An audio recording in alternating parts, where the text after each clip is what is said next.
ዝም ማለት ደካማ መሆን ነው ብለው ይነግሩሃል።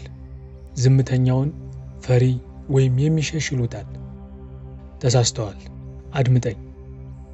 ዝምታ ዓለሙ ሊያነበው የማይችለው መሳሪያ ነው። በተለይም ደግሞ ስለ እውነት በደማሰው አቋም ውስጥ ሲሆን ከዕድል ጋር የሚያገናኝ ኃይል ይሆናል። በዝምታ ውስጥ ቆይ። ይሄ የትህትና ሐሳብ አይደለም። ከጨለማው ሰዓት ያ የሚገድህ ነገር ሁሉ ወደ አንድ ትንሽ ቀዝቃዛ እውነት ተሰብሮ ሲቀመጥ ከሚፈጠረው ማንነት የወጣ ሕግ ነው። የምታወጣው ቃላት የሆነን ነገር መጠገን፣ መግለጥ ወይም አንዱን ነገር ማስቆም ሲችል ብቻ ተናገር። አለበለዚያ ግን አፍክን ዘግተህ ነፍስህን አሳድግ። አንደኛ፣ ንዴት በጉሮሮ ላይ እንደ ድንጋይ ሲተናነቅህ ዝም በል። በቁጣ ውስጥ አስቸኳይ ፍትህን የመፈለግ ጥማት ይኖራል። ሁሉንም አንዴ ዘርግፈው ተናገረው የሚል ስሜት ያድርብሃል። አይምሮህ የፈለገውን እንዲያደርግ ዝም ካልከው የተቀደደ ይሆናል። ልብህ በደንብ ሲመታ፣ ምላስህ ለማቁሰል ሲሰናዳ አታስተናግዳቸው። ዝምታህ ትኩሳቱን የሚያቀዘቅዘው ወንዝ ይሁን። በዚያች የመጀመሪያ ሰዓት ውስጥ ተናገርና ያደረስከው ጉዳት ለዘላለም ተመዝግቦ ይቀመጥልሃል። ታገስ።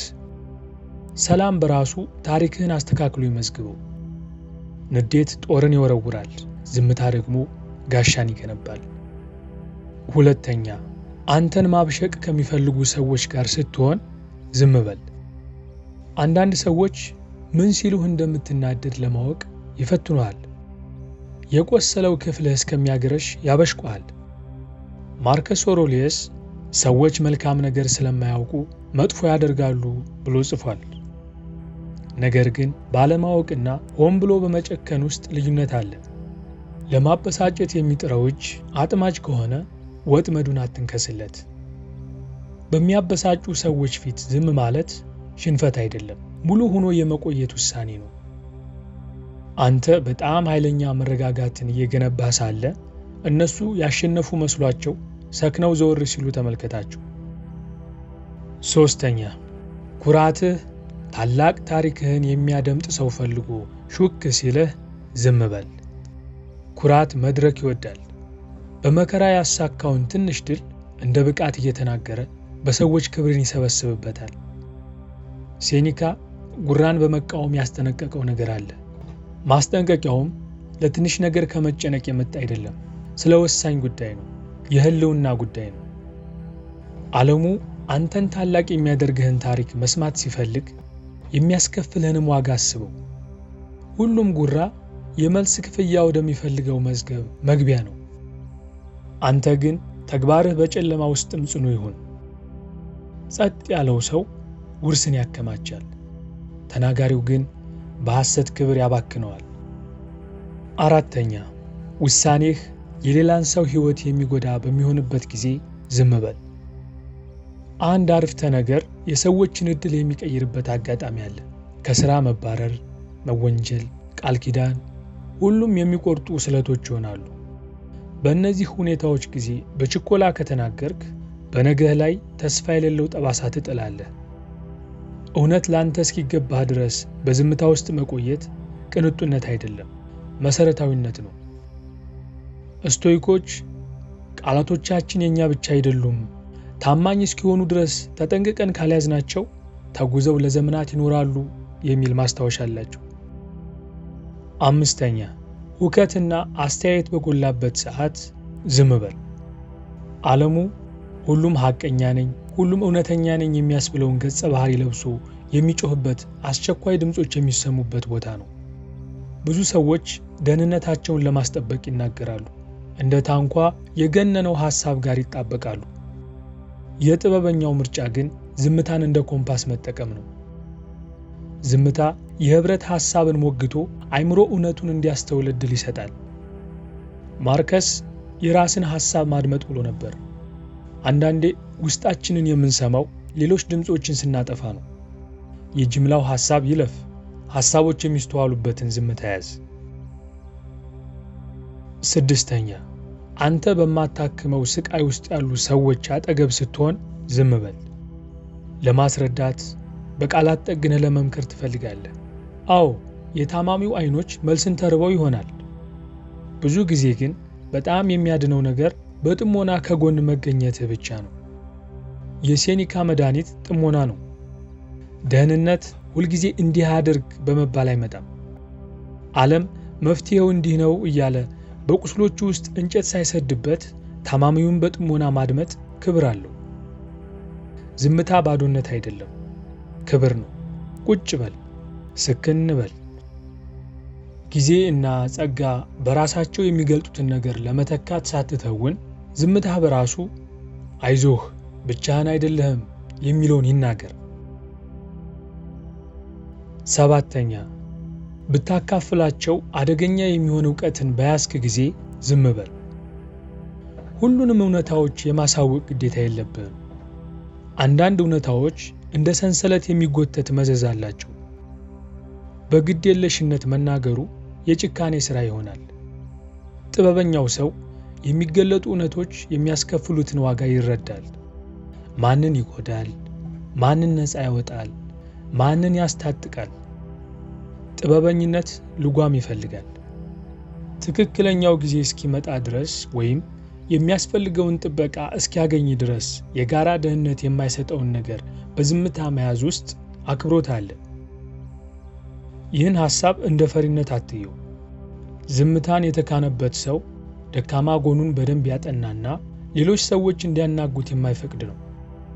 ጥበበኛው በመፍራት አይደለም ዝም የሚለው፣ በነፃነት ምርጫው ነው ዝም የሚለው። ያልተነገረው ቃል ሁሉ ለነገው እውነት መዋለ ንዋይ ነው። ቃልህ መድኃኒት ሲሆን ተናገር፣ ጨው ሲሆን አይደለም። ዝምታ ምስጢር መስሏቸው የሚሳሳቱ ሰዎች አሉ። እናም በኃይል ለማውጣጣት ይሞክራሉ። ተዋቸው፣ ይሞክሩ። ሁሉን አጥቶ መራቆትን የሚያውቅ ሰው ለምን ተራ ነገር ለማስጠበቅ እንደማይጣደፍ መቼም አይገባቸውም። እነዚህ ሰዎች ጩኸት አይረብሻቸውም፣ ምክንያቱም እርግጠኛ ያደርጋቸዋል። ዝምታ መሰረታቸውን ይንድባቸዋል። የጠነከረ ዝምታ በሆነ ሰው ትንሽነት ውስጥ አለመጎተት ወይም አለመካተት ነው። ይሄ ግንኙነትን መቃወም አይደለም፣ የስብዕናህን ኳሊቲ ስለመጠበቅ ነው። ዓለሙ መታወስ በሚፈልጉ ወገኞች የተሞላ ነው። የሚታወሱት ግን ጥቂቶች ናቸው። ትውስታ ታሪክን በጥሞና ለሚጠብቁትና ቃላቶቻቸውን እንደ ሐኪም ምላጭ ለሚመርጡት ነው። የሚናገሩት አንድ ቃል ከሌሎች ጩኸቶች ሁሉ ይልቅ ጎልቶ ይሰማል፣ ይቀመጣል። ዝምታ ኃላፊነትን የሚያስተው ነው ብለህ አትስብ፣ ያጠነክረዋል። አገር ግራ በሚጋባበት ሰዓት ዝምተኛው ለተጨነቁት ከቃላት በላይ የሆነ መረጋጊያና አቅጣጫ መጠቆሚያ ሊሆን ይገባል። ላለማፈር ዝም ማለት ፈሪነት ነው። እውነትን ለመጠበቅ ዝም ማለት ግን ጀግንነት ነው። ዝምታን ለዓላማ ማስተዋያ ተጠቀመው። ዝምታህ በራሱ የያዘውን እውነታ የሚመሰክር ይሆን። አንዳንዴ እውነት ብቸኛ ይሆናል። አንዳንዴ የሚጠላ፣ የሚከሰስ፣ ባሉባልታ የሚታይ ይሆናል። ብቸኝነቱ ዓላማህን የምታጠነክርበት መመሰጫ ይሆን። የራሱን ሕሊና የሚያደምጥ ሰው ሰዎች ባይረዱትም ንቅንቅ የማይል ይሆናል።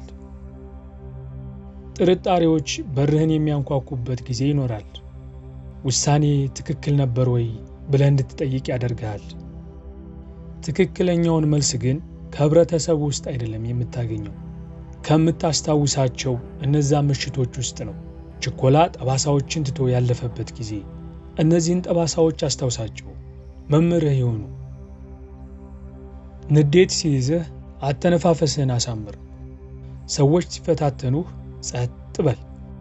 እውነተኛ ዝምታ ጥንካሬ ነው። የተወሰኑት ብቻ የሚያዳብሩት መሳሪያ ነው። ቃላቶች ሲያድኑ ወይም ሲበጁ ብቻ ተናገር። እርጋታህ ከጩኸት በላይ ይሰማ። ማውራት በሚወድ ዓለም ውስጥ ዝምታ ያንተ ኃይልህና ሥልጣንህ ነው። በመጨረሻም ከመጽሐፍ ቅዱስ ውስጥ በያዕቆብ መልእክት ምዕራፍ 3 ከቁጥር 3 እስከ 6 ላይ እንዲህ የሚል ቃል እናገኛለን። እነሆ ፈረሶች ይታዘዙልን ዘንድ ልጓም ባፋቸው ውስጥ እናገባለን፣ ሥጋቸውንም ሁሉ እንመራለን። እነሆ መርከቦች ደግሞ ይህን ያህል ታላቅ ቢሆኑ በአውሎ ነፋስም ቢነዱ የመሪ ፍቃድ ወደሚወደው ስፍራ እጅግ ታናሽ በሆነ መቅዘፊያ ይመራሉ። እንዲሁም አንደበት ደግሞ ትንሽ ብልት ሆኖ በታላላቅ ነገር ይመካል። እነሆ ትንሽ እሳት እንዴት ያለ ትልቅ ጫካ ያቃጥላል! አንደበትም እሳት ነው።